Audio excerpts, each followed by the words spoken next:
Masih belajar bersama Pak Risdi, kita lanjutkan lagi. Ini pertanyaan ketiga ya, pertanyaan ketiga untuk soal yang sama ya, soal yang sama. Dua soal sebelumnya, kalau belum menyimak silahkan disimak ya. Nah, mungkin kita lihat dulu ya, kita lihat dulu dari pembahasan sebelumnya bisa diperhatikan. Nah, kita dapatkan arus ya, arusnya adalah BDV, D-nya panjang konduktor AB ini, V cos theta ya dibagi dengan R. Nah, ingat-ingat itu ya, BDV cos theta dibagi dengan R ya. Mungkin supaya ingatannya lebih kuat, kita tulis aja gitu ya. Nah, jadi kita punya arus ya, kuat arus yang mengalir di konduktor AB itu BDV ya, cosinus theta dibagi dengan R. Ya, ini akan berguna untuk pertanyaan yang ketiga ini ya. Kita baca dulu pertanyaannya. Besides gravity, the magnetic force acts on the bar. Jadi selain ada gaya gravitasi, tentu saja yang membuat jatuh itu kan gravitasi ya. Nah, juga bekerja gaya magnet ya pada batang AB ini ya, pada konduktor AB ini ya. Nah, tentu kita pertama bisa menentukan arah gayanya. Kita lanjutkan dulu baca pertanyaannya.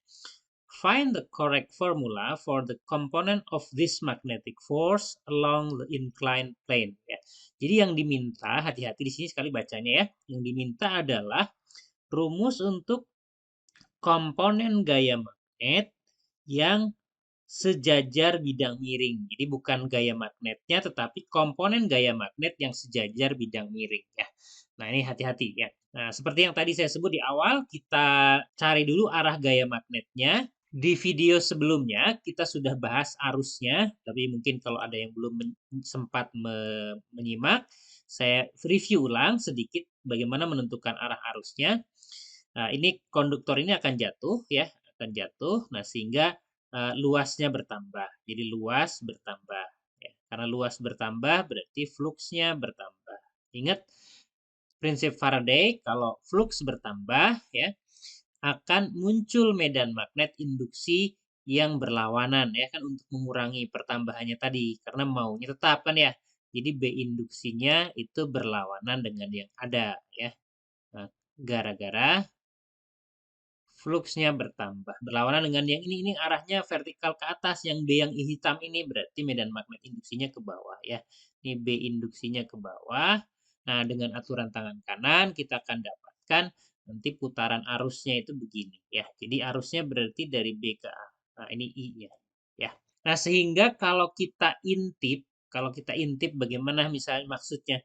Ini mata kita melihat dari samping sini ya. Ini misalnya mata gitu ya.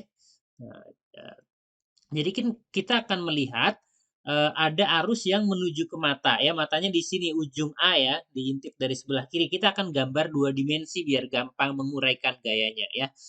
Nah, jadi kita bisa gambarkan ada kawat AB itu arusnya dari B ke A menuju ke mata. Nah, saya gambarkan titik begini ya, titik begini ini I-nya. Nah, ini I-nya seperti ini. Nah, kemudian perhatikan di situ ada medan magnet B ya, B yang hitam itu ya. Itu kan arahnya vertikal ke atas. Gitu ya, vertikal ke atas. Ini B. Nah, dengan demikian kalian bisa hitung, kita bisa tentukan arah gaya magnet. Arah gaya magnet, ingat-ingat ya. Nah, pakai tangan kanan ya, tangan kanan, jempolnya, tangan kanannya terbuka saja, ingat ya, tangan kanannya terbuka. Jempolnya menuju ke mata kita, kemudian jari yang 4 menunjuk ke atas, maka telapak tangan kalian, telapak tangan kita akan menghadap ke kiri. Nah, itulah arah gaya magnet pada konduktor AB. Nah, jadi ini arah gaya magnetnya ini, seperti ini. Ya, jadi bukan sejajar bidang miring, tapi arah gaya magnetnya nanti gitu. Gitu ya, sejajar dengan yang bidang datar ini. Ini F magnetiknya. Ya, sana ya. Kalau sudah, perhatikan bahwa antara bidang miring ya dengan garis mendatar itu membentuk sudut theta. Saya gambarkan ini garis sejajar dengan bidang miring ya, bidang miringnya. Kemudian ini ada bidang datar di bawah sana gitu ya, tidak seperti itu. Nah, ini membentuk sudut theta antara bidang miring dengan garis mendatar. Nah, berarti sudut yang ini kan theta juga. Dan yang diminta adalah komponen gaya magnet yang sejajar bidang miring. Berarti kita proyeksikan nih ke situ, ya. Nah, seperti ini. Ya, karena ini theta di sini berarti ini adalah Fm cosinus theta. Nah, Fm cos theta. Nah, kalau sudah, ya kita cari gaya magnetnya, lalu komponen gaya magnet ya. Nah, rumusnya tentu saja mudah-mudahan masih ingat semuanya. Gaya magnet adalah ya B I L. Nah, sin theta. Tapi bukan theta yang ini ya.